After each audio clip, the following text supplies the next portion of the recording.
그러니 이런 난간은 저에게 장애물로밖에 인식이 안 됐고 장애물은 치우면 될 일이다라고 생각을 했고 그래서 법으로 진행하다가 아마도 일요일이었다. 어느 일요일이었어요. 그게 뭐냐면 거의 20 며칠이 흘러갔어요. 그러니까 내가 조금 그 당시에 낙찰받고 잔금 치르고 공손하게 다가가서 아저씨하고 얘기하고 나서 3일 정도 지났으니까 그 3, 4일 지나서 그 아줌마하고 통화해서 혈압이 확 받아가지고 그 시점에 한 15일 정도 흘러갔을 거야. 그러니까 사실상 20 며칠이니까 한 2주, 3주 정도 지난 거죠. 그러니까 법적인 거는 넣어놓고 기다리는데 화는 나지. 이걸 어떻게 해야 되지? 보면은 때릴 것 같고. 이거 미치겠는 거지. 그러니까 가서 진상을 피우면은, 또 이제 저 같은 경우는 법을 전공해서, 22살, 23살 이럴 때도 저는 경찰서도 몇 번 왔다 갔다 하던 시절이고, 나름 법이 무서운지는 알고 있는 사람 중에 속해 있었던 거죠. 법이 세상에서 제일 무서워요. 불편하고 피곤해요. 그러나 지금은 이제 든든한 배우자가 있죠. 든든한 이동찬 변호사가 있기 때문에 이번에 헌법소원도 넣고 나는 돈만 벌면 되죠. 우리가 흔히 말하는 대표님은 돈만 버시고 법적인 건 저에게 맡겨주세요. 뭐 이런 유의 것들이 있는 거죠. 그러니까 나는 그래. 나는 돈만 벌면 돼. 돈만 벌면 돼. 그리고 법적인 건 변호사한테 주고 세무적인 거는 세무사한테 주면 되고 어떻게 내가 혼자 모든 걸 다 할 수가 없잖아요. 그런 거죠. 지금은 그래서 이제 부담이 없어요. 그냥 내가 열심히 해서 돈 벌어서 변호사한테 돈 주면 되는 거니까. 여러분들도 그렇게 구조를 만드셔야 돼. 근데 혼자서 법도 하고 뭣도 하려고 그러면은, 고대에서 못 합니다. 경매만 하셔야 돼. 경매만. 그렇죠. 자, 그런 거죠. 그래서 그때 한 3주 지나니까 이제 그때가 아직도 생각이 나는데 일요일이었던 것 같아. 일요일.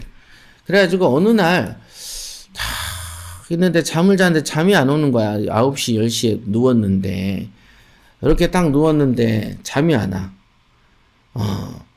그러고는 생각을 해보니까 내 집에서 따뜻하게 내가 내 소유의 전기와 내 소유의 물을 쓰고 내 집을 사용하는 게 느껴지는 거예요. 점점점. 사실은 그때 다 부당이득 청구해서 다 그냥 법으로 조질 수 있었는데 그 당시에는 저가 햇병아리고 사람 하나 내보내고 그걸 수리하고 전월세 내는 거에 대한 생각, 이 뇌의 용량이 그쪽에 왜 이제 가는 거지. 지금 같으면은 명도하고 뭐 다 조치하고 얘는 또 법으로서 조치하고 이렇게 여러 가지의 수를 동시에 쓸 수 있습니다만은 옛날에는 내가 이 집을 사서 이제 고치고 세내고 온 천지 그 생각에 가니까 이제 이 분노를 삭히는데 좀 신경을 썼죠. 그런데 어느 날 그 생각이 딱 뻗치니까 이제는 안 되겠다는 생각이 딱 드는 거야. 내가 오늘은 너희들한테 지옥을 보여줘야 되겠다. 내가 더 이상 우리가 보면은 야차라고 하잖아요. 도깨비처럼 생긴 막 이런 거 내가 한번 돌아야 되겠다. 한 번은 내가 가서 우리가 흔히 말하는 개 진상을 피워놔야 되겠다. 니들이 그런 거 이제 막 오르더라고. 확 올랐어. 그래서 그날 이제 밤 여기 있죠. 11시쯤에서 남의 집에서 편하게 눌러 사는 사람이 얄미워지. 글로 쓰니까 얄밉다지요. 글로 쓰니까 말로 하면 더 세지죠. 법으로 집행하는 그렇다 치고 가만히 있을 수가 없었다. 가만히 있을 수가 없었어요. 가만히 있을 수가 없었어. 그래서 수유동으로 차를 몰고 갔죠. 제 집이 방배동이니 수유동까지는 거의 1시간인데 이렇게 됐어. 이 집이 이렇게 생겼죠. 이빨 아프네요. 자, 여기에가 집이에요. 그러니까 차를 여기다 딱 댔지. 차를 여기다 대고 이렇게 이제 탁 걸어갔어. 탁 가니까 여기 지하가 불이 꺼졌더라고. 이렇게 돼 있어요. 여기가 창이고 내가 이제 이렇게 정도 서 있으면은 약간 이 가슴보다 아래가 창이 있는 거죠. 그러니까 얘가 이제 불이 꺼져 있어. 그 다음에 여기가 이제 지하 계단이죠. 이렇게 이게 입구면 뭐 어떻게 돼야 되는 거야? 이렇게 돼 있죠. 그래서 가자마자 이제 제가 이제 우스갯소리를 하는 말이 이 사람이 이렇게 운전을 느그작 저 같은 경우는 운전을 좀 살살 하는 편인데 살살 하다 보면은 머리에가 생각이 내가 가서 어떻게 해야 될지를 행동을 이렇게 조절을 하게 되는데 조절하지 않고 이 분노를 유지한 채로 가야 되잖아요. 조절해버리면 내가 갖고 있는 나의 분노를, 그대로 그에게 전달하지 못하니까, 가능하면 이 분노가 식혀지기 전에, 우리가 여러분들의 뜨거운 국을 가지고 여러분들의, 그 짧은 시간에 먹어줘야 되잖아요. 짧은 시간에 먹어야 이 온도가 안 떨어지잖아요. 그래서 1시간짜리 운전을, 진짜로 무지하게 밟고 간 거야. 한 120km 이상 밟았던 것 같아. 80km 도로에. 그래가지고 막 밟고 와서 막 그냥 때려 밟아가지고 가가지고 차를 탁 대놓고 딱 가가지고 여기 문 있잖아요. 창문. 여기가 유리문이고 여기 나무가 나무를 갖다가 이제 들이딱 팍팍 친 거지 이렇게. 그러면서 또 이렇게 치기만 하고 입은 가만히 쉬면은 또 이렇게 분노가 사그러들기 때문에 입은 쉴 새 없이 욕을 짓거려야지. 주문처럼 확 해야 되네. 야 누구야 너 나와봐라. 이렇게 이러면서 막 두들겼어. 근데 이상하게 사람이 뭐 이 정도 되면은 인기척이나고 뭐라고 해야 되나 불이라도 켜져야 되는데 아무리 지가 겁난다고 해도 내가 여기까지 이 시간에 왔는데 지가 숨는다고 숨어지는 것도 아니고 그래서 이제 내가 내려갔어. 그래가지고 이제 이 철문을 이제 발로 찬 거죠. 발로 차면서 야 문 열어 초인종 누르고 정말로 진상을 피워놨는데 너무 조용한 거예요. 아 이거 뭐지? 그래가지고 여기 이제 2층 3층 사람들을 이제 만나러 간 거예요. 이제 온 동네 이제 시끄러워져 버리니까 어떤 놈이 올라와가지고는 눈에 불을 켜고 이제 혹시 죄송한데 또 이 사람들한테는 또 심하게 하면 안 되잖아요. 그러니까 죄송한데 요 아래층에 여기 집주인인데 얘네들 어디 갔냐고 했더니 대번에 하는 말이 어제 이사 갔는데요 이러는 거예요. 물론 그때가 그럴 수밖에 없었을지도 모른다라는 생각을 했었어요. 왜냐면 제가 이제 문자를 이것들한테 전화를 하면 안 받아버리니까 문자를 여러 통을 보냈는데 그때 인도명령을 신청하면은 인도명령이 결정이 나면 그죠? 인도명령을 이날 신청하면 이날 결정이 날 건데 내가 인도명령을 늦게 신청했다 했잖아요. 그러니까 이날 신청하면 이날 결정이 나겠죠. 예를 들어 그 다음에 이제 강제집행을 신청하면 이때부터 시작해서 이때쯤에 강제집행이 될 것인데 나는 이 사람들은 내가 이 시점에 인도명령을 낸지를 모르잖아요. 내가 이쪽에 냈었을지도 모른다고 생각을 하겠죠. 너무 기세등등하니까. 그래서 이때쯤에 야 너 다음 주에 너 집행하러 간다 너. 그때 그냥 아주 그냥 길바닥에다가 네 일을 한번 다 해보놓고 볼 거야 막 이렇게 했겠죠. 그래서 그런지 내가 분노가 이렇게 치솟을 즈음에 이 사람들도 위기감을 느꼈을지도 모르죠. 그럴지도 모르죠. 그래서 이사를 가버렸다고 하더라고요. 그러니까 실제로 저하고 통화해서 거의 한 30일을 못 채우고 나간 거예요. 그러니까 이때 이후에도 더 수많은 경험들이 있었지만은 항상 느끼는 것은 뭐냐면 명도 대상자들의 무식함이 분노를 불러일으킨다는 거죠. 그러니까 처음부터 저는 좋은 마음으로 딱 접근을 해도 명도 대상자가 욕심을 부리거나 예의를 잃어버리는 순간 손해를 입더라는 것을 깨닫게 됩니다. 그래서 손해를 봐요. 정말로 말 몇 마디 더 잘하고 뭔가 예의를 갖춰서 하면 얻을 게 더 있는데 왜 저런 사람들은 그런 평범한 이치조차를 모를까?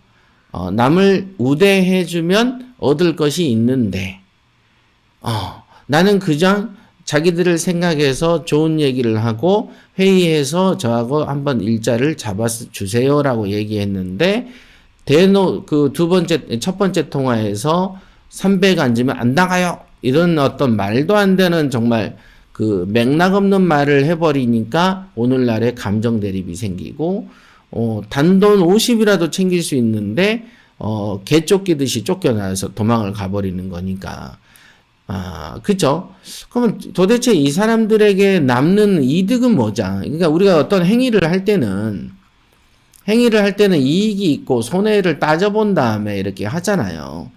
그래서 내가 자기가 그렇게 300 아니면 안 나가라고 했을 때 이익이 예측이 300이 됐나 보죠. 그냥 지가 말하면은 그 요술램프처럼 딱 이루어지고 그랬었나 봐요. 이 여자는. 그러나 세상은 그렇게 흘러가지 않고 항상 상대방이 있는 게임이기 때문에 가능하면 이게 좋게 나왔으면 어땠을까라는 생각을 많이 하거든요. 자, 이때쯤에 이제 여러분들 글을 한번 읽고 가겠습니다.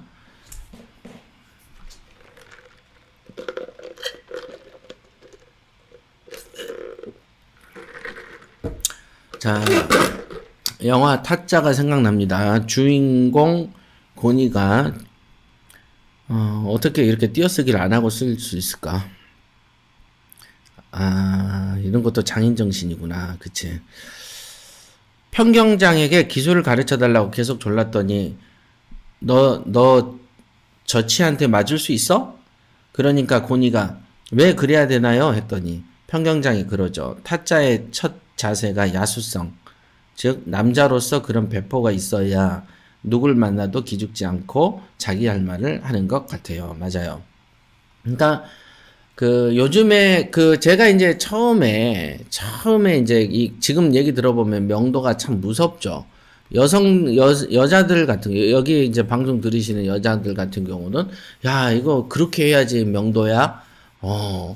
그렇게 겁나는데 그런데 이제 그때 이후에 이제 제가 깨달은 게 이런 거죠. 명도라는 것은 밝을 명자에 건넬 도죠. 그러니까 뭔가 밝아야 되는데 저는 명도를 한 게 아니고 암도를 한 거죠. 어두울 암자를 한 거죠. 그죠? 이 명도라는 단어에서 속한 어떤 상징적인 어떤 언어의 뜻은 뭐냐면 밝은 느낌이 나야 되는 것이죠. 그러니까 명도한다. 밝게, 즐겁게, 환하게 하는 것인데 내가 어떤 기술을 몰라서 어둡게 했구나. 이런 걸 이제 깨달은 거죠. 그래서 컨설팅 쪽에서 그러니까 내 것 투자 외에 남의 것 투자를 하는 컨설팅업을 한 십몇 년을 꾸준히 하면서 수많은 어떤 그 건들을 처리하면서 어떤 철학이 다듬어지죠. 아하, 그랬구나. 이런 거. 그러다 보니까 여자들도 명도할 수 있는 어떤 간편한 방법과 원리를 알게 됐고, 그 원리를 즐거운 명도에 담아서 여자들이라면 앞으로 이렇게 하세요. 남자들도 이런 식으로 말을 하세요. 라는 거가 생겼던 거죠. 그래서 그게 명도, 화법, 이렇게 제가 표현하는 것입니다. 이게. 아시겠어요? 이거. 그래서 지금 이것은 뭐냐? 즐거운 명도의 탄생은 제가 그렇게 오기와 정말 환장할 만한 30일간을 보냈던 거죠. 전화 통화 이후에 한 30일 가까이를 본 거예요. 그냥 괴롭더라고요. 괴로워. 아주 그냥 어떻게 해야 되는 거지 이거를? 한껏 명도할 때마다 한 놈씩 두들겨 패가지고 그 경찰에 가서 전과를 하나씩 달아야 되나? 그러면 한 50년 동안 하려면 어떻게 해야 되는 거야 이거? 뭐 이런 생각이 들 정도로 이렇게 막 우글우글 했었던 그 기억이 납니다. 그러니까 이게 원래 센 놈을 만나면 또 세게 나가줘야 되는 거잖아요. 그러니까 그때 많은 고민들을 했었던 기억이 나요. 이걸 경매라는 것을 부자라는 거를 도구로 생각하고 뭐라고 해야 되나 친구들 그 행시 붙고 사시 붙은 애들 뭐 1년 내내 지가 모아봐야 5천도 못 모으는데 나는 탱자탱자 놀면서 1년에 한 두어 달만 일하면 그 이상 벌어버리는데, 나는 오히려 그 365일 중에서 300일을 뭐하고 놀아야 될지에 대해서 고민하는데도, 돈은 지들보다 더 많이 벌어. 그런데도 이런 그 껌껌이 이런 괴로움과 다툼이 존재한다면, 과연 내가, 이 수명이 장수할 수 있을까? 혈압에 쓰러지지 않을까? 이런 생각이 이제 조금 막연히 들죠. 혈압이라는 게 있지 않을까? 그 다음에 어떤 분명히 나중에 언젠가는 다툼이 계속 이어지다 보면 내가 다칠 때도 오지 않을까? 그러면은 이게 내가 생각하는 부자라는 모습일까? 뭐 이런 생각들이 이제 한참 때 이제 머릿속에서 전쟁이 나던 어떤 시기가 있었죠. 왜냐면 나는 이거를 여러분들처럼 뭐 스파레주 들어서 경매 한두 건 여러 건 해서 평상시보다 조금 더 잘 살 수 있거나 아니면 이제 노후에 다른 내 동료, 직장 동료보다도 조금이라도 더 잘 살 수 있는 어느 정도의 수준을 원하는 느낌으로 경매라는 재테크를 하신 분과 저는 이제 직업과 인생, 그 다음에 어떤 이 자리에서 이름을 내고 싶고 명예스러운 어떤 자리로 가고 싶어 하는 이 욕심이 크기는 비교가 안 되잖아요. 그래서 그 관점이 있다 보니까 이거는 좀 아닌 것 같다는 생각이 너무 또 한쪽에서 드는 거예요. 이런 식으로 어떻게 세상을 살아. 꼴랑 2천짜리도 안 되는 거 가지고도 이 정도 스트레스를 한 달을 막 그냥 우울증에 시달리는데, 응? 그러면은 한 뭐 10억쯤 돼버리면 미쳐버릴지도 모르잖아요. 물론 이제 기술이란 건 계속 발전하는 거니까, 좀 지나친 그 오버가 되겠지만요. 그래서, 요거는 아니야. 지금 이 했던 명도는 아니야 라는 결론에 최종적으로 도달하게 되죠. 그렇다면은 만약에 아니라는 관점에서 봤을 때도 만약에 그런 진상이 되는 그런 아까 같은 그 약간의 그 광녀 같은 여자의 멘트를 들었을 때 과연 내가 평정을 어떻게 유지할 수 있을까? 라는 생각에 또 도달하게 되고 그렇다면은 역시 그 잔금을 치를 때 인도명령이라는 것을 반드시 먼저 내고 그 다음에는 내가 이제 그런 광녀 같은 멘트가 나와도 실실 쪼개면서 살살 웃어가면서 시간을 벌면서 인도명령 결정문이 나와서 송달돼서 집행하는 전 단계까지 즉 권총에 총알이 재져서 쏘기만 하면 될 때까지는 내가 상대에게 발톱을 드러내면 안 되겠다라는 어떤 전략적인 그 선택을 하게 되죠. 그런 거를 이론을 정립하게 되죠.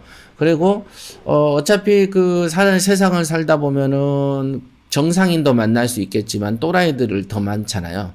그죠? 대한민국의 사람들의 실제 구성이 여기가 상류층이고 나머지는 하류층들이 되게 많은데 그러면 상대적으로 상류층의 또라이 확률보다는 하류층의 또라이 확률이 훨씬 더 많이 있기 때문에 그러면은 어차피 좀 이상한 애들을 만나는 그 자체를 내가 피할 수는 없다. 이 일을 한다면, 이거는 어쩔 수 없는 거죠. 여러분들이 그 회사 생활 하려고, 하루를 아침에 깨끗이 씻고 나오면, 저녁에 가보면, 온 몸에 먼지 투성이고, 머리에는 자동차, 타이어 가루니 뭐니 다 묻어서 집에 가잖아요. 그와 마찬가지로 경매라는 세상에 들어오면 때를 묻힐 수밖에 없겠구나. 이런 생각에 달하게 되죠. 그래서 이제 경매라는 건 인생관이다. 인생관이다. 경매는 인생관이다라고 얘기했었잖아요. 인생관. 경매는 인생관이다. 그래. 우리가 세상 사는 거랑 경매랑 매한가지구나. 사회생활이네. 이런 데까지 이제 생각이 되죠. 자, 그래서, 또 읽어보면서 얘기를 해볼게요. 자, 그리고 문을 따고 들어갔더니, 통상은 사람이 살지 않더라도 남아있는 짐을 명도 처리하기 위해서는 강제 집행을 원래 해야 됩니다. 그러니까 짐이 조금씩이라도 남아있으면은 원래는 강제 집행을 해야 되거든요. 하지만 저의 경우에는 그런 잡스런 행위를 선호하지 않습니다. 아마도 이 글을 보고 나면 마구잡이로 문을 따고 들어가는 사람이 생길지도 모르겠군요. 명도 처리를 할 때 법을 잘 지켜서 할 때와 그렇지 않을 때를 분간하는 머리가 중요하죠. 아마도 그때 열쇠업자를 불렀을 때 집주인이냐고 물었었습니다. 그래서 열쇠업자는 신중한 사람이었고 저는 신분증을 보여줄 테니 알아서 판단하고 서둘러서 따라. 열쇠업자가 이 사람만 있는 것이 아니었기 때문이죠. 맞아요. 그 당시에 이제 제가 문을 따라고 이제 그 열쇠쟁이를 불렀는데 열쇠쟁이가 와가지고는 조금 내가 좀 보기 상태가 안 좋았나 보죠. 나이도 어린 놈이 집다라고 막 그러니까, 그래서 내가, 여기 내 거니까 알아서 따세요, 아저씨. 신분증 보여줄 수 있으니까. 따다가 문제 생기면 내가 형사처벌 받으니까 걱정 없이 따시고 싫으시면 가시면 됩니다. 왜냐면 천지에 널리고 널린 게 키쟁인데 누가 뭐 지하나 간다고 무서워할 사람은 아니잖아요. 그랬더니 이제 지도 이제 돈을 벌려고 이제 땄던, 그때도 또 하나의 어찌 보면 에피소드죠. 키쟁이가 말을 안 들을 때 어떻게 하면 됩니까? 야, 그럼 너 가라. 네 말고 많다. 이렇게 얘기하면 되는 것입니다. 자, 다투는 명도의 부작용이 현실로 나타나다. 네. 문을 따고 갔더니 집안이 온통 전쟁터였고요. 큰방 문짝은, 이 큰방이 이 문이 이렇게 생겼어. 얘가 열쇠고 얘가 문이잖아요. 근데 요 아래가 이렇게 구멍이 뚫려 있어서 구멍. 그러니까 개가 왔다 갔다 하는지 모르는데 개구멍처럼 이렇게 뚫려 있더만. 문짝 하나에 25만 원이면 개비하는데 그 당시에는 25만 원도 비싸게 느껴졌던 시기죠. 큰방 문짝은 부부싸움의 결과인 것으로 추정되는데 구멍이 뚫려 있고 고의로 훼손한 것으로 추정되는 행동이 목격됐는데 창문에 붙어 있는 철제 모기장이 거의 다 잘려 있었어요. 그러니까 우리 왜 창문들 창문 틀 같은데 이렇게 보면은 이렇게 미닫이로 돼 있잖아요. 이게 알루미늄 삽시로 이렇게 되고 앞에. 그럼 얘가 이제 그 모기장 철망 있잖아. 그 철망을 다 벤치로 잘라놨어요. 이렇게. 큰 방에 있는 보일러 작동하는 기계 뚜껑도 뜯었어. 그러니까 보일러가 벽에 이렇게 있으면은 보일러를 이렇게 붙여놓잖아요. 그래가지고 여기서 이 파워 동그라미 돌려놓고 이렇게 하는 그 뭐라 그래? 조절기라 그랬나? 이 조절기 뚜껑이 있어. 뚜껑이 없어. 이 철조망은 찢어져 있고, 여기는 구멍 뚫려 있고, 이렇게, 철제 모기장이야 바꾸는데 몇만 원 들지 않는데 보일러 작동기에 붙어있는 뚜껑은 보일러 본사에 문의해서 지방에 있는 물류센터까지 내려가서 겨우 찾아냈다. 이게 수원까지 조사했었던 것 같아. 그때 내가 여기에 이제 이게 LG인가 뭔가 됐었는데 그때 이제 그 전화를 해보니까 단종된 모델이어서 부품이 없다는 거예요. 그러니까 새를 내놓으려고 하는 입장에서 보면은 이 그 보일러 뚜껑이 없어져 버렸으니까 진짜 볼품 없어지잖아요. 그래서 전화를 여러 군데 돌려서 수원에서 있다 그래서 그걸 받아다가 내가 이렇게 꼈던 적이 있습니다. 지금은 어떻게 그렇게 했나 싶을 정도네요. 지금은 이런 거는 이제 밑에 애들한테 시키죠. 그때는 뭐 시킬 사람이 없으니까 혼자 해야지. 그런 행동을 보니 뭐 화가 나는 것보다는 웃음이 낫다. 그런 식으로 행동하면 당연히 자신이 받을 것이고 그런 행동이야말로 가난뱅이가 꼭 갖춰야 될 필수 덕목이다. 그래서 웃음이 나왔다. 예, 맞아요. 이 철조망 찢어놓은 거 보고 화가 치솟아야 되는데 그죠? 원래는 화가 나야 되잖아요. 그런데 화가 안 나는 거야. 화가 안 나. 그냥 워낙에 한 30일 정도 화가 나다가 없어져서 그런지 아니면 저 멍청이들이 지 곤조만 부리다가 돈 한 푼도 못 받고 그 뭐라고 해야 되나요? 그냥 상대한테 무시당하고 나가고 그 사람들도 분명히 상처가 됐을 거예요. 왜냐면 나이 차이가 많이 나는데 그 썩은 빌라 하나 가지고 개진상을 부려대니까 그러니까 지 입장에서도 상처받고 그러니까 서로 안 좋은 길을 선택한 것이죠. 그게 서로 안 좋은 길을 선택한 거죠. 근데 그 선택을 확실한 거는 내가 선택한 건 아니라는 것이죠. 뜬금없는 첫 통화에서 300 아니면 안 나가요라는 말이 어디 입으로 나옵니까? 그거는 말이 어디 뭐 그 초등학교 때만 돼도 저 죄송한데 이것 좀 해주시겠습니까? 이런 화법을 안 배우고 자라낸 거죠. 그래놓고 한양대 강사하고 앉아있고 막 그러니까 우리나라 수준이 참 걱정이 되던 시절이었어요. 그때는. 이처럼 명도를 다투면서 하게 되면 마음 약한 초보자들은 다툼이 두렵고 성가셔서 한두 번 경매에 투자를 하다가 재미를 잃고 지속적으로 투자를 하지 않습니다. 이게 명도의 가장 큰 부작용이다. 이게. 경매는 정말로 좋고 경매를 대체할 만한 어떤 투자처는 없어요. 그쵸? 그 다음에 지금같이 그 문재인 정부처럼 부동산을 폭등하는 이 시기조차도 솔직히 말하면 경매로 벌어들이는 이 가속력, 스피드를 능가하지 못하죠. 뭐 주식으로 얼마를 벌었네 해도 부동산으로 얼마를 버는 이 속도를 능가하지 못합니다. 그죠? 그죠? 주식은 떨어질 수 있지만 부동산은 일단 톱니처럼 탁탁탁 아기가 맞다 보면 떨어지지도 잘 않아요. 왜냐하면 도매 시장에서 샀기 때문이죠. 아, 정말로 어찌 보면 불패다 이게. 거의 인간으로 보면 약점이 별로 없어. 뭐 저 사람은 너무 잘생기고 너무 좋은데 약점이 하나 있다면은 뭐가 있냐면은 가끔 바람이 불 때 머리카락이 하나 빠지더라. 뭐 이 정도? 그만큼 경매가 좋긴 좋아요. 어찌 보면 제가 이제 경매 예찬론자 같죠? 그러나 그것은 분명한 팩트다, 팩트. 자, 물론 저의 경우에는 우선 수익만 나면 번거롭고 성가셔도 문제를 안 삼아요. 그러니까 저 입장에서는 그냥 돈만 요만큼이라도 벌 수 있으면 뭐 그런 거 귀찮은 거 뭐가 없어. 왜냐면 갈 데가 없거든. 도망갈 데가 없어요. 여러분들 도망갈 데 있죠? 뭐 예를 들면 마누라 치마폭 또는 그냥 가정으로 주부로 또는 그냥 직장 생활만 뭐 이런 어떤 도망갈 곳이 있지만 이 도기한이는 도망갈 곳이 없는 거야. 근데 숨을 데도 없고 뭐 없어. 그냥 나는 오로지 이거 말고는 없었던 거죠. 근데 그런 환경적 요인이 기술의 발전을 가져온 것이죠. 뭐 이리저리 숨을 곳을 놔두고 가지고는 싸우지 못하죠. 그거를 우리가 그 배수의 진을 친다 그러잖아요. 배수진. 그죠?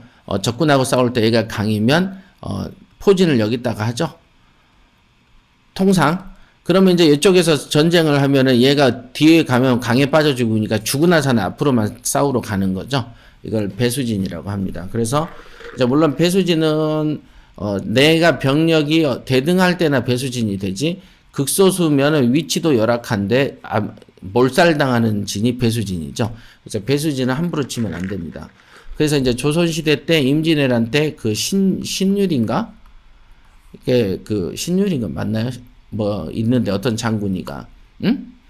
배수진을 멍청하게 쳐서 다 몰살당하잖아요. 남은 일본 놈들은 조총 들고 오는데 평양에 모여서 뭐 하는 거야? 조총 들으니까 숲속에서 싸워야죠. 그죠?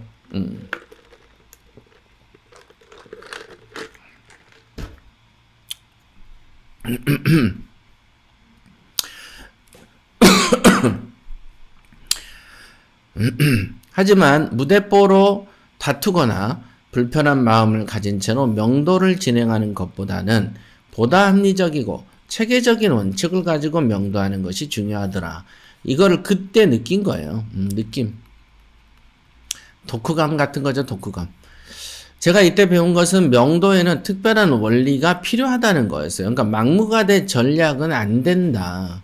어떤 원리라는 게 있겠구나. 다투지 않고 명도하는 법, 스트레스를 받지 않고 명도하는 법에 대해서 연구의 필요성을 알게 되었다. 그때. 그래. 내가 지금 뽀롯이 하나 낙찰을 받아서 어떤 조금 원시적인 어떤 기술 없이 막 성깔대로 했지만 가만히 생각해 보니까 이 된 과정을 지나보고 처음에 이 집을 딱 들어가서 도배업자를 붙여놓고 도배지를 싹 뜯어서 이렇게 도배지를 바닥에 내려놨는데, 내가 이렇게 성질을 부리면서 얻은 이 집치고는 이 도배지를 싹 벗겨놓고 나니까 어떻게 되냐면 이게 토굴 같은 거예요. 그 지하잖아요.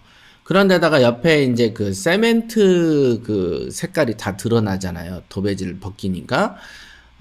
그러니까 토굴 같은 느낌이 나는 거예요. 그래서, 그때 내가 뒷짐을 딱 지고 이제 그 생각을 하기를, 야, 뭐 이런 굴같이 생긴 집 내가 살라고 이 지랄을 했나?